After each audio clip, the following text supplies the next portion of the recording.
Magandang araw! So, another gulay, pampahaba ng buhay. So, ayun nga, sa nakaraang video ko nga is may nag-request, napaka-demanding, charot. Isama ko daw sa video yung paghihiwa ko ng mga ricado. So, ayun nga, nabili ko na pala yung gulay na yan nang nakabalat na. So, ayan, maghihiwa na lang ako. So, yung sayote nga pala is bali 20 pesos lang yon. Tapos, tong carrots is 20 pesos. Low budget tong ingredients natin today.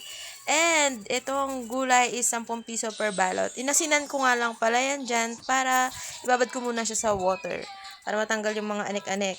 And then, naghiwa na rin ako ng atay. Ayan, hinihiwa ko nga pala yung gitna niya. Wala lang, gusto ko lang kasi gusto ko medyo toasted siya. Tapos, ayan na, hinugasan ko lang din. And then, ready na tayo for our cooking. Ay, hindi. Inugasan ko lang din pala yung mga gulay-gulay. Ayan, babad ko lang siya sa water. Tapos, mekos-mekos. Ayan na. Maggisa na tayo ng bawang, sibuyas, at ilagay na rin natin ang atay. Parang bingo lang. So, ayun nga. Ilagay ko na yung paminta. And then, minekos-mekos ko lang din yan. Hinintay ko lang siya maging ganito yung kulay. Tsaka ako nilagyan ng oyster sauce. Mamasitas oyster sauce. Tapos nung nag-sink in na, ayan na, tinabi ko na muna yung atay. Medyo toasted na yan siya ng mga panahon na yan. Tapos nilad ko na yung sayote at carrot. So, ayan, mekos-mekos lang din.